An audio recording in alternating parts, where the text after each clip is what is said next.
আসসালামু আলাইকুম রহমতুল্লাহ বারকাত। আপনারা সবাই কেমন আছেন? আশা করি অনেক ভালো আছেন। আমার এই ভিডিওর থাম্বনেল অবশ্যই আপনারা দেখতে পাচ্ছেন, ওইখানে লেখা আছে যে কখনোই কফি শপে কাজ করেন না বা কখনো কফি বানান নাই, আপনিও পারবেন এরকম একটা সুন্দর একটা আর্ট করতে। জি হ্যাঁ, এটা সত্যি আপনিও পারবেন। কারণ কি, আজ আমি আপনাদেরকে যে কফি লাতে আর্টটা দেখাইতেছি বা যেভাবে বানিয়ে দেখাবো আপনাদেরকে, কখনো কফি বানান নাই, আপনিও পারবেন। দেখেন যে এই যে কফিটা ঢালতাছি, দুধটা ঢালতাছি, আমি এখানে কোনো আর্ট করি নাই, বাস শুধু কফিটা ঢালছি। আপনি যখন মনে করেন যে দুধটা নিবেন, দুধটা নেওয়ার পরে যে এখানে অন্ততপক্ষে মিল্কটা যে গরম করতে পারবেন তো অবশ্যই, ঠিক না? তো অবশ্যই এখানে একটা ফোম তৈরি হবে। তো এই ফোমটাকে আমি আপনি সোজা সোজা ঢেলে নিলাম। যদি সোজা ঢালার পরে এরকম একটু হোয়াইট না আসে, আপনি চামচটা নিয়ে ওকে একটা মাঝখানে এরকম একটু হোয়াইট করতে পারবেন, মানে ফোমটা ঢালতে পারবেন। তো চতুর সাইডে হয়ে গেল আপনার কফি কালার, ব্রাউন কালার। সেন্টারে আপনার মাঝখানে হয়ে গেল আপনার একটু দুধ, মানে হোয়াইট কালার আর কি। তো এখানে আপনার একটা চকলেট সস, এটা কি চকলেট সস আর কি, ঠিক আছে? এই চকলেট সসটা দিয়ে একটা ঘর বানাইলাম। ধরেন আপনি দেখতে পারবেন, এখন ছোট্ট একটা রাউন্ড দিলাম, ঠিক আছে নি? তো এখন হইতেছে আপনার একটা ক্যারামেল সস আর কি। এটা তো এটা একটু ডিফারেন্ট কালার। তো ডিফারেন্ট কালার দেওয়ার কারণটা হলো যে আপনার এটা একটু ফুটবো আর কি, মানে একটা জিনিস এক কালার হলে একটা অন্যরকম একটা দেখতে সুন্দর, আবার যখন এখানে দু তিন রকমের কালারিং আসে তখন এটা দেখতে আরেকটু ভালো লাগে, বা একটু অন্যরকম কালারিং ফুল লাগে আর কি। তো এই জন্য এটা হলো আপনার ক্যারামেল সস। তো অবশ্যই আপনারা এটা বাজারে বা কোথাও থেকেই ইজিলি কিনতে পারবেন, এটা কোনো এতটা আহামরি না। আপনারা যেখানে যান বাজারে পেয়ে যাবেন চকলেট সস, আর আপনার সিরাপ বলবেন, আর এরকম ক্যারামেল সস কিনবেন, ঠিক আছে? তো এখানে দেখেন আমি তিনটা রাউন্ড করছি, ফার্স্ট তিনটা রাউন্ড করছি এখন। আর আপনারা, আমি এখন ইউজ করব আপনার আর কি একটা টেম্পারেচার আর কি এটা।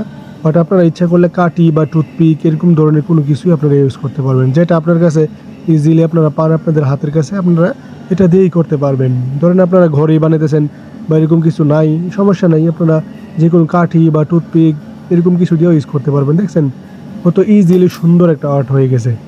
বাস প্রথম চারদিকে থেকে চারটা নিছি, তারপর ওই দিকে থেকে আবার চারটা ভিতরের দিকে আনছি। তো আশা করি আপনারা দেখেন। এখন আমি আরেকটা আর্ট দেখাবো, সেই জন্য আমি এটার উপরেই আরেকটা আর্ট করতেছি। কারণ কি, কফিটা ওয়েস্ট করে তো লাভ নাই, কারণ কি এটা কোম্পানির কফি, আমি যেখানে কাজ করি ওইখান থেকে বানাইতেছি। তো এই জন্য আমি শুধু আরেকভাবে মানে ফোম করে নিছি আর কি দুধরা। তো ফোমটা দিয়ে এখন আগের যে আর্টটা এটাকে আপনার ঢাকা নিতেছি। তো আপনাদেরকে দেখাবো আরেকটা আর্ট। তো কখনো কফি বানান নাই, কিন্তু আপনিও পারবেন এরকম সিম্পল আর্টগুলো করতে। অ্যাকচুয়ালি আপনি মনে করেন যে এরকম একটা আর্ট যদি আপনি আপনার কাস্টমারের জন্য করেন, অবশ্যই কখনো কাজ করেন না, ফর এক্সাম্পল ফার্স্ট আপনারা একটা কফি শপে গেছেন বা কফি শপে কাজ নিয়েছেন, তো কাস্টমারের সামনে একদম মানে একদম আর্ট না এরকম একটা কফি দেওয়ার থেকে এরকম একটা আর্ট করে যদি দেন, তা অবশ্যই আপনার কাস্টমার অবশ্যই হ্যাপি হবো, বা দেখতেও ভালো লাগতেছে, বা আপনার নিজের কাছেও ভালো লাগবে যে না, একটা সুন্দর একটা আর্ট করতে পারতেছি বা সুন্দর হইতেছে। তো আমি মনে করি যে এটাই আপনাদের বেস্ট প্রথম।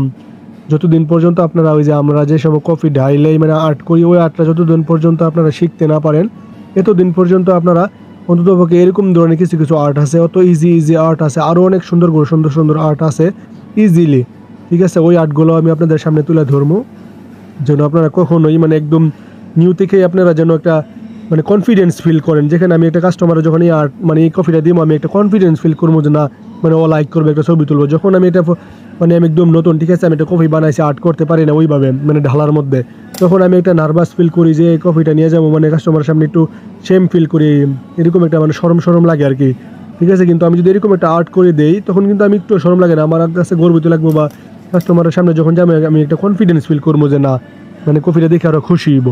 তো এই জন্য আপনারা যেন কনফিডেন্স না হারান, এই জন্যই আমি আর্টগুলো আপনাদেরকে শেখানো। আশা করি ভিডিওটা অনেক ভালো লাগবে, আপনাদের কাছে ভালো লাগছে। তো আপনারা আমাকে সাপোর্ট করেন, আমাকে সাবস্ক্রাইব করবেন। ছোট্ট একটা আপনার একটা লাইক এবং সাবস্ক্রাইব আমাকে অনেকটা আগ্রহ মানে উৎসাহ দেয় আর কি, নতুন একটা ভিডিও তৈরি করার জন্য, বা আমি যে ইউটিউবে একটু কষ্ট করতেছি এটার সার্থক জানাই। তো প্লিজ আপনারা সবাই আমার ইউটিউব চ্যানেলকে সাবস্ক্রাইব করবেন। ধন্যবাদ।